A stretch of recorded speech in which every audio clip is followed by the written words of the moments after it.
सद्गुरुदेव शिवमुनि महाराज की जय। मनुष्य भगवान की जय। आत्मदेव की जय। आत्मदेव शरीर की जय। योग विद्या की जय। ब्रह्म विद्या की जय। परम पूज्य पिता माता की जय। सत्य ज्ञान की जय। स्वतंत्र विचार की जय। मुनि समाज की जय। अखिल भूमंडल सर्वशिरोमणि मुनि समाज की जय। समस्त मुनि मुनिमति की जय। समस्त जिज्ञासु जनार्दन को सत्प्रेम जय जी।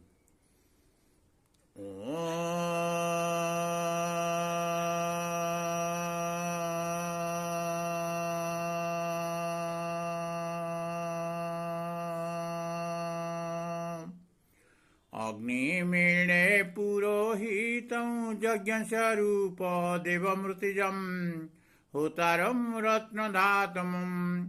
আজি ମୁଁ ଅଗ୍ନିରୂପୀ ଆତ୍ମଦେବଙ୍କର ସ୍ତୁତି କରି ଆତ୍ମଜ୍ଞାନ ବିଷୟରେ କିଛି ଆଲୋଚନା କରିବାକୁ ଯାଉଛି।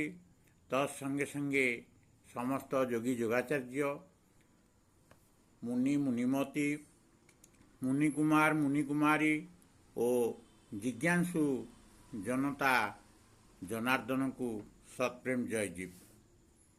ଆଜି ଆମେ ଈଶ୍ୱରକୃତ ପୁସ୍ତକ ବିଷୟରେ ଆଲୋଚନା କରିବି। ମୁଁ ଯଦି ପ୍ରତ୍ୟେକ ସମ୍ପ୍ରଦାୟ ନିମନ୍ତେ ଓ ତାର ସୁବିଧା ପାଇଁ ଈଶ୍ୱର ଅଲଗା ଅଲଗା ପୁସ୍ତକ ଦେଇପାରେ ବା ଦେଇ ସାରିଛି, ତେବେ ପ୍ରତ୍ୟେକ ମନୁଷ୍ୟର ସୁବିଧା ପାଇଁ ଅଲଗା ଅଲଗା ଏକ ସତ୍ୟଜ୍ଞାନ କାହିଁକି ଦେଇପାରିବ ନାହିଁ? ବହୁତ ବର୍ଷ ପୂର୍ବେ ଯଦି ସେ ମନୁଷ୍ୟମାନଙ୍କ ପାଇଁ ଜଣେ ଜ୍ଞାନଦାତା ମନୁଷ୍ୟ ଆଉ ଗୋଟିଏ ନିଜର ପୁସ୍ତକ ବା ଜ୍ଞାନ ସେମାନଙ୍କର ସୁବିଧା ନିମନ୍ତେ ଆରବ ଦେଶକୁ ପଠାଇ ପାରନ୍ତି, ତା ପୂର୍ବରୁ ସେ ମନୁଷ୍ୟମାନଙ୍କ ପାଇଁ ଜଣେ ଜ୍ଞାନଦାତା ମନୁଷ୍ୟ ଆଉ ଗୋଟିଏ ନିଜର ପୁସ୍ତକ ବା ଜ୍ଞାନ ସେମାନଙ୍କ ସୁବିଧା ପାଇଁ ମିଶ୍ର ଦେଶକୁ ପଠାଇ ପାରନ୍ତି।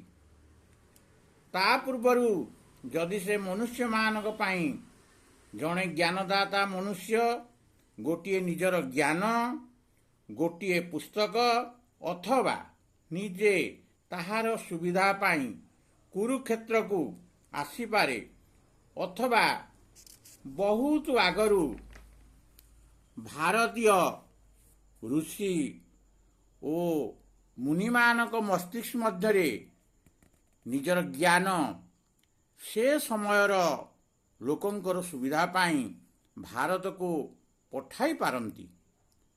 ତେଣୁ ବର୍ତ୍ତମାନ ସେ ପ୍ରତ୍ୟେକ ମନୁଷ୍ୟର ସୁବିଧା ପାଇଁ ପ୍ରତ୍ୟେକ ମନୁଷ୍ୟ ଭାଷାରେ ପ୍ରତ୍ୟେକ ମନୁଷ୍ୟ ମସ୍ତିଷ୍କରେ ସେହି ସତ୍ୟ ଜ୍ଞାନ ସେହି ନିଜ ଜ୍ଞାନ ପ୍ରତ୍ୟେକ ମନୁଷ୍ୟର ସୁବିଧା ପାଇଁ ପ୍ରତ୍ୟେକ ମନୁଷ୍ୟଙ୍କ ଭିତରକୁ ପଠାଇ ପାରିବ ନାହିଁ କାହିଁକି?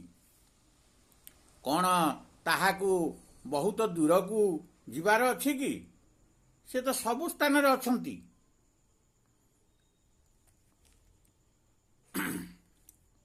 ସାମ୍ପ୍ରଦାୟିକ ଲୋକ କହନ୍ତି ସେ ଅଶୁଦ୍ଧ ଓ ଅପବିତ୍ର ଶରୀରକୁ ଯାଇପାରେ ନା, କିନ୍ତୁ ସେ ସବୁଥିରେ ପ୍ରଥମରୁ ରହିଛି।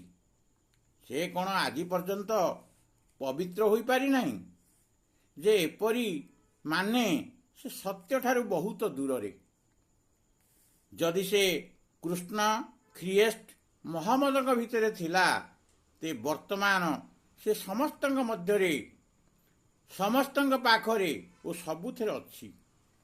ସେ ଜ୍ଞାନଦାତା ମୁକ୍ତିଦାତା ସୁଖ ସ୍ୱାସ୍ଥ୍ୟ ଆୟୁ ଆରୋଗ୍ୟଦାତା ସବୁ ଦିଗରୁ ଫେରି ଭିତରକୁ ଆସିବା ଯୋଗମାର୍ଗ, ବାହାରର ଜଡ଼ ସଂସାର ଦିଗକୁ ଯିବା ଭୋଗର ମାର୍ଗ।